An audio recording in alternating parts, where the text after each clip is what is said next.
Assalamualaikum warahmatullahi wabarakatuh. Perkenalkan, nama saya Septiana Dewi Triasi dengan nomor NIM terakhir 42. Saya di sini akan menjawab pertanyaan dari soal UAS Sejarah Peradaban Islam. Pertanyaan yang pertama, jelaskan sejarah terbentuknya Daulah Bani Umayyah. Pada zaman siapa masa keemasan Daulah Bani Umayyah dan apa indikatornya? Apa perbedaan pola atau sistem pemerintahan Bani Umayyah dan masa pemerintahan sebelumnya? Jelaskan peradaban Islam pada masa dinasti Umayyah. The answer, the Umayyad dynasty was the first Islamic caliphate to implement a hereditary monarchy system. This dynasty was established after the end of the Khulafa Rashidin era. After the assassination of the Caliph Ali bin Abi Thalib, 61 Masehi, Muawiyah bin Abu Sufyan, the governor of the Shia from the Umayyad dynasty, declared himself capable, moved the center of the government to Damascus, and established the Umayyad dynasty. The golden age of the Umayyad dynasty occurred during the reign of the Caliph Al-Walid bin Abdul Malik, 15 Masehi. Indicator of the golden age are expansion, political and military stability, advancement of the science and health. The difference between the Umayyad government system and the previous government period from the election of the leader of the Caliphate through deliberation Shura. While the Umayyad dynasty inheritance the center of government of the Caliphate was in Medina, while the Umayyad in Damascus. The Umayyad dynasty was the first Islamic kingdom in the form of a dynasty monarchy, replacing the Caliphate system led by the Caliphate. The Umayyad dynasty laid the foundation for global Islamic civilization. All throughout the following period, Abbasid, the progress of the science and culture development faltered. Yang kedua, jelaskan sejarah terbentuknya Daulah Bani Abbasiyah. Pada zaman siapa masa keemasan Daulah Bani Abbasiyah dan apa indikatornya? Jelaskan kemajuan peradaban Islam pada masa dinasti Umayyah. Apa sebab-sebab kemunduran Daulah Bani Abbasiyah? The answer, the Abbasid Daulah was founded after the fall of the Umayyad dynasty in 750 Masehi. It was founded by Abu al-Abbas as-Saffah, who claimed to be a descendant of the Abbas bin Abdul Muttalib, uncle of the Prophet Muhammad SAW. The center of the government was in the city of Kufa, then moved to Baghdad by Caliph al-Mansur in 762 Masehi, which made the city the center of the world science and civilization. The golden age of the Abbasid state occurred during the time of the Caliph Harun al-Rashid, 786-89 Masehi, and his son Al-Ma'mun, 883 Masehi. Golden indicator include scientific progress, political and economic stability, culture and literature, and intellectual tolerance. Progress during the Umayyad dynasty, 61-750 Masehi, such as territorial expansion, infrastructure development, as well as economy and trade.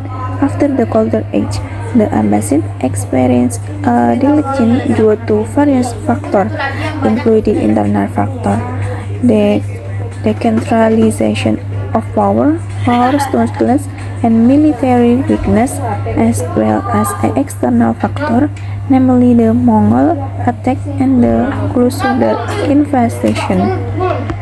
Pertanyaan yang ketiga, bagaimana sejarah penaklukan Spanyol? Bagaimana kemajuan peradaban Islam di Spanyol?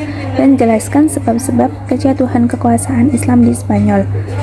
The answer, the Islamic conquest of Spain began in 711 Masehi, when Muslim forces under Tariq bin Ziyad crossed the Strait of the Gibraltar and defeated a powerful Visigoth kingdom. This marked the beginning of the dan seven cultures of Islamic rule in the Iberian Peninsula. During this period, Islamic civilization in Spain made great strides in the fields called and science, philosophy, art, and architecture. Eventually, however, Islamic rule in Spain disbanded and collapsed.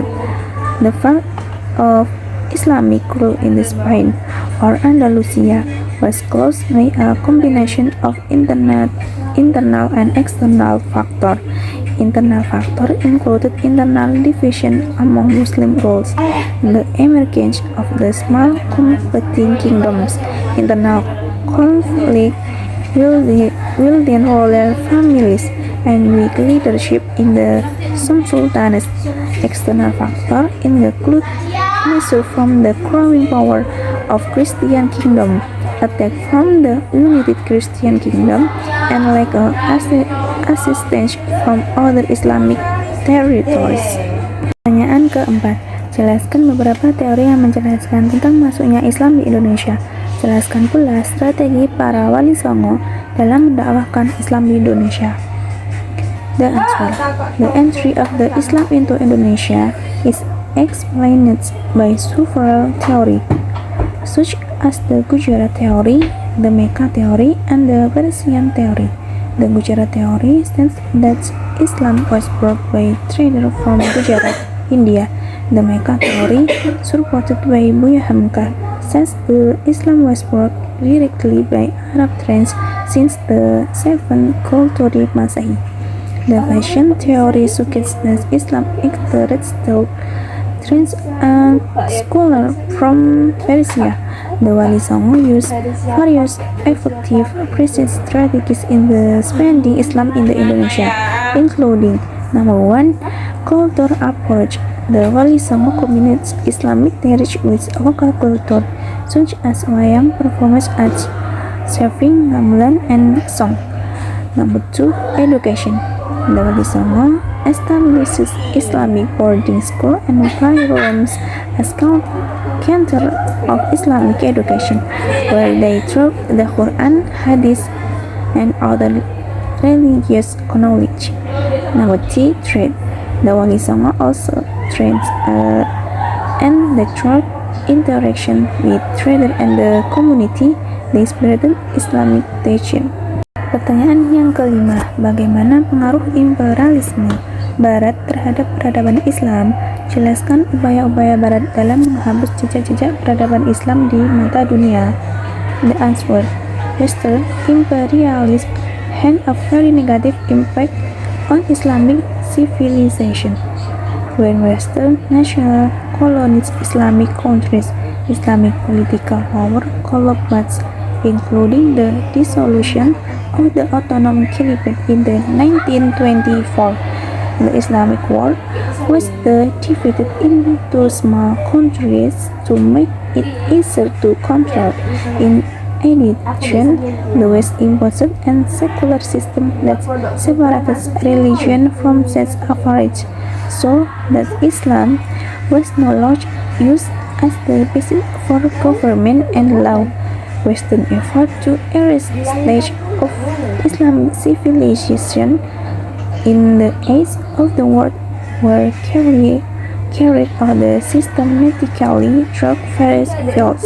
They dissolved the Islamic Caliphate and was done by Mustafa Kemal Atatürk in Turkey in 1924 with Western support, so that Muslims lost the symbol of their political unity. In the field of education, the West replaced the Islamic education system with a secular system, eliminated the Islamic curriculum, and spread the view that Islamic science were irrelevant to the progress of the teams. Sekian dari saya. Assalamualaikum warahmatullahi wabarakatuh.